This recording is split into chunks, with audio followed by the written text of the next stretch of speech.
Au menu de carnet de santé de cette semaine, comment les individus gèrent-ils leurs problèmes de santé par le biais des soins médicaux et de la spiritualité? Que disent les experts de la guérison traditionnelle par rapport aux soins médicaux? Certains pays africains comme la Somalie continuent d'être confrontés aux problèmes de mutilation génitale malgré les efforts déployés au niveau mondial pour y mettre un terme. Nous en saurons plus sur ce pays de la Corne de l'Afrique. Tout ceci et bien plus encore constitue le contenu de ce numéro de carnet de santé.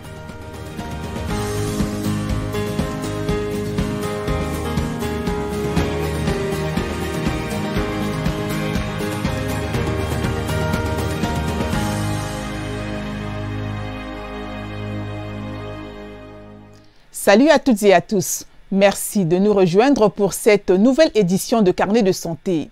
Les professionnels de la santé publique peuvent s'informer sur le lien entre santé et spiritualité. De nombreuses personnes estiment qu'une bonne santé peut renforcer leurs expériences spirituelles et que la spiritualité peut avoir un impact positif sur leur santé mentale et émotionnelle.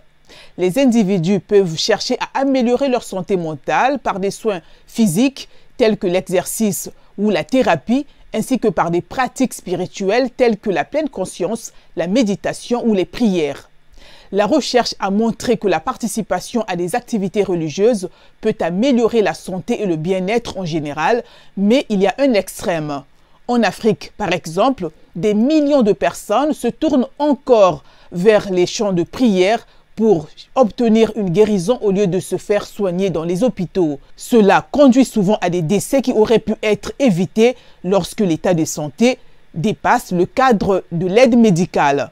Mais les experts affirment qu'en dehors des croyances religieuses, le coût élevé des soins de santé est l'une des raisons pour lesquelles les camps de prière sont en plein essor.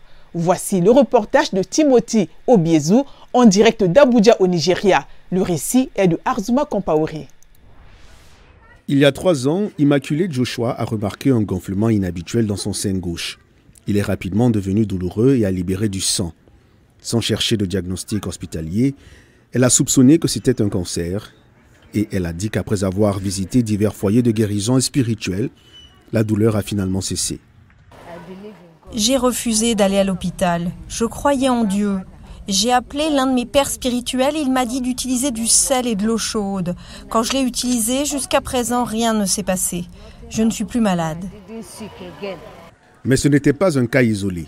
Joshua compte sur les camps de prière depuis des années pour résoudre de nombreux problèmes familiaux, y compris des contraintes financières. Et en ce moment, elle espère obtenir une guérison pour la cécité de son mari. Tout a commencé il y a 2 ans avec une vision floue.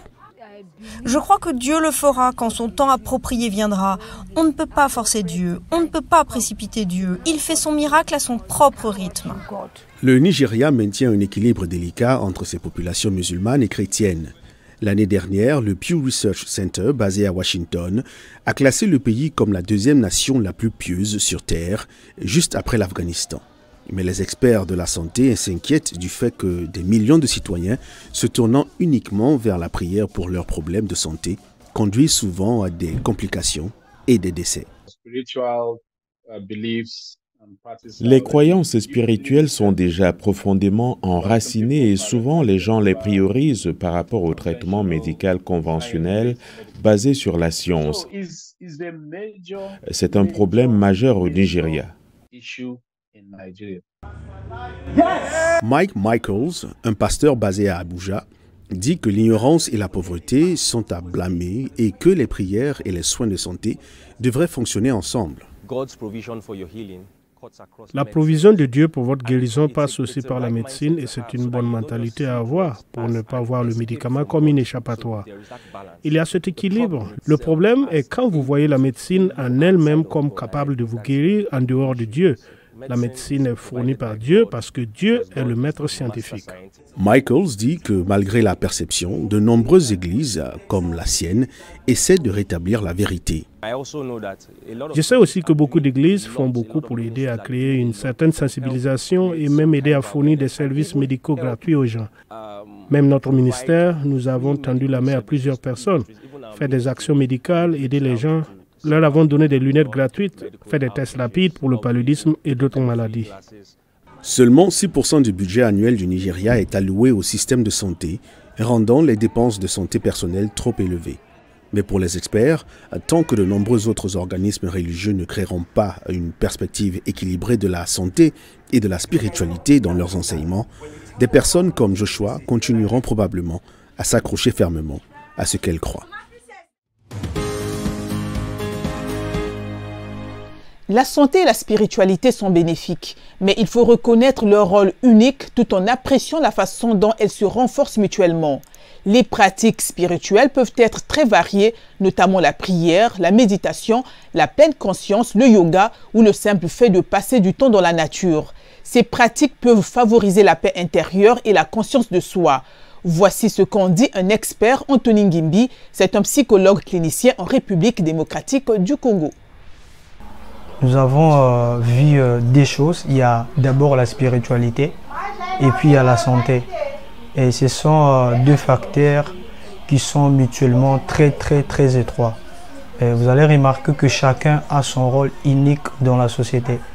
La spiritualité a son rôle à lui et nous voyons aussi de l'autre côté la santé. Alors les deux sont vraiment côte à côte. Comment je m'explique? Parce que dans la santé, nous voyons la médecine. Et dans la médecine, nous voyons plus la maladie. Et quand l'homme tombe malade, on a souvent tendance à aller vers le médecin, vers la médecine, pour essayer quand même de trouver une solution, ce qui est la guérison. Alors, quand la médecine n'arrive plus à nous donner ce que nous avons cherché comme la guérison, l'homme, l'être humain, a toujours tendance à recourir à sa spiritualité. Et dans la notion spiritualité, il y a une chose que nous devons comprendre. La spiritualité, elle est ethnologique. C'est-à-dire qu'elle dépend d'une région à une autre, d'un pays à un autre, d'une tribu à une autre. Et donc je dirais que là où la spiritualité et la santé, ça se diffère un peu, c'est que tous on peut avoir la même maladie. On peut avoir la même maladie, le même maux de tête, le même virus qui nous dérange. Mais quant au mode de traitement, là ça devient ethnologique, c'est-à-dire ça dépend d'une région à une autre. Je prends peut-être ceux qui sont dans la spiritualité où on pratique le yoga. Et quand ils ont leurs problèmes, quand ils sont dans des difficultés, vous remarquerez qu'ils se concentrent, ils font le yoga et ils disent qu'ils cherchent la paix intérieure, ils cherchent une solution à un problème quelconque. Et je prends spécifiquement les chrétiens. Et les chrétiens, quand ils ont des problèmes dont ils n'ont pas de solution, ils se réfugient dans la prière. Ils prient, ils se consacrent, ils lisent la Bible, croyant qu'en faisant ça, ils auront la paix, une conscience tranquille et une solution par rapport à leurs problèmes. Et donc moi je pense que dans toute spiritualité, l'homme a toujours tendance à recourir à cela pour trouver la paix, trouver quelque chose qui lui fera du bien, le bonheur, la guérison, être joyeux, vivre bien, ne pas être malade. Donc je pense que ces pratiques spirituelles ont une grande importance pour nous. Nous avons demandé aux téléspectateurs de nous faire part de leurs réflexions sur la santé et la spiritualité et de nous dire à laquelle de deux ils font le plus confiance. Voici quelques réactions de Mombasa au Kenya. Je crois à 100% la prière, 100% oui.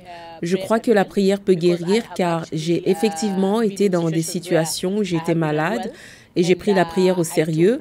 Et bien sûr, j'ai vu les résultats, mais pas seulement la prière avec foi et aussi prendre des médicaments. Si vous avez une plaie et que vous décidez de juste prier, je ne pense pas que ce soit très efficace. Je crois que la prière a le pouvoir de guérir parce qu'il y a toujours un lien fort avec Dieu. Quand vous priez, vous ressentez cette guérison et cette paix intérieure. Pour ceux qui croient fermement à la prière lorsqu'ils sont malades, ils disent toujours que c'est un moyen de communiquer avec Dieu d'une manière différente. Donc, s'ils prient ou vont à l'église pour prier, ils croient qu'ils parlent directement à Dieu. Mon avis sur la prière en tant que facteur de guérison est que je crois que la prière guérit. Oui, mais quand vous priez, il faut manifester. Vous ne pouvez pas prier sans avoir la foi. Vous devez manifester que vous allez guérir. Vous ne pouvez pas simplement prier sans croire que vous allez guérir.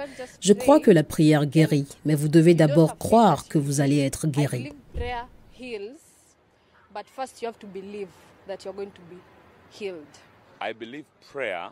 Je crois que la prière a un grand rôle dans la guérison. La Bible nous dit que si l'un de vous est malade, qu'il appelle les anciens pour prier pour lui, et une prière de foi le guérira de ses maladies. Eh bien, je crois qu'il y a aussi un rôle pour les médicaments dans les Écritures, car même dans la Bible, certains des apôtres et écrivains étaient médecins, comme Luc, qui avait écrit l'évangile de Luc et les Actes. Il était médecin. Malgré les efforts déployés au niveau mondial pour mettre fin à la pratique des mutilations génitales féminines, cette tradition néfaste continue d'affecter la vie et la santé de millions de femmes et de jeunes filles en Somalie. Suivez ce reportage que le journaliste Nadib Ahmed a réalisé depuis Mogadiscio, la capitale de la Somalie. Il est relaté par Dini Niwa. Cette jeune fille de 17 ans vit avec sa famille dans un camp de déplacés à Mogadiscio. Elle se dit victime de mutilation génitale féminine ou MGF, une pratique traditionnelle néfaste définie par l'Organisation mondiale de la santé comme l'ablation partielle ou totale des organes génitaux externes de la femme pour des raisons non médicales. Depuis l'intervention qu'elle a subie à l'âge de 12 ans, la jeune fille vit avec des douleurs persistantes, des problèmes de santé et un traumatisme émotionnel. Elle a choisi de parler à la VOA sous le couvert de l'anonymat, craignant des réactions négatives pour avoir levé le voile sur un sujet tabou. J'ai beaucoup souffert, j'ai perdu beaucoup de sang à cause des saignements excessifs et j'ai souffert d'infections récurrentes qui provoquent encore des cauchemars. Les MGF persistent en Somalie en raison de la croyance commune selon laquelle les filles et les femmes non excisées sont de mœurs légères, impures et physiquement indésirables. Selon les Nations Unies, 98% des filles et des femmes somaliennes âgées de 15 à 49 ans ont subi une forme ou une autre de MGF. Shamsa Ali Mohamed, sage-femme, a pratiqué les MGF pendant plus de 20 ans. Mais aujourd'hui, elle fait partie de nombreuses femmes qui luttent pour mettre fin à cette pratique qu'elle appelle circoncision.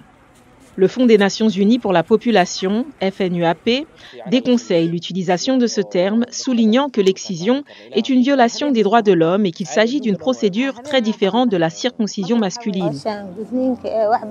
Nous avions l'habitude de circoncire beaucoup de filles, mais nous avons cessé cette pratique depuis que la fondation IFRA nous a formés. Nous faisons maintenant de la sensibilisation contre les MGF car elles font du mal aux femmes et aux filles. Et beaucoup souffrent pendant l'accouchement à cause de cette pratique néfaste. La Fondation IFRA est une organisation à but non lucratif qui œuvre pour mettre fin aux mutilations génitales féminines en Somalie. Sa fondatrice, l'activiste sociale somalo-irlandaise Ifra Ahmed, affirme que les engagements de son organisation ont persuadé des centaines de personnes de s'engager à ne pratiquer aucune forme de MGF. Nous ne voulons pas être perçus comme interférents avec la communauté. C'est pourquoi nous formons des leaders culturels et religieux, leur permettant ainsi d'entamer la conversation et de construire le dialogue. Une autre organisation, Sasa Together, vise à mobiliser la communauté et à abolir les mutilations génitales féminines. Mohamed Mursal, spécialiste de programme de l'UNFPA, travaille avec Sasa Together. Nous luttons pour éradiquer la MGF en Somalie en travaillant étroitement avec le gouvernement somalien, en particulier avec le ministère des Affaires familiales, pour mettre en place un cadre juridique qui criminalise la MGF en Somalie. Bien que la constitution somalienne interdise les MGF et les qualifie de cruelles et dégradantes, il n'existe aucune loi nationale criminalisant cette pratique. Les militants anti-MGF affirment qu'à moins que cela ne se produise, les filles et les femmes continueront à souffrir. C'est ici que s'achève notre émission aujourd'hui. Pour plus d'informations sur la santé, des conseils de bien-être et des avancées médicales, restez connectés à la Voix de l'Amérique sur voaafrique.com. D'ici à la prochaine fois, restez en bonne santé et efforcez-vous de faire de chaque jour un jour sain.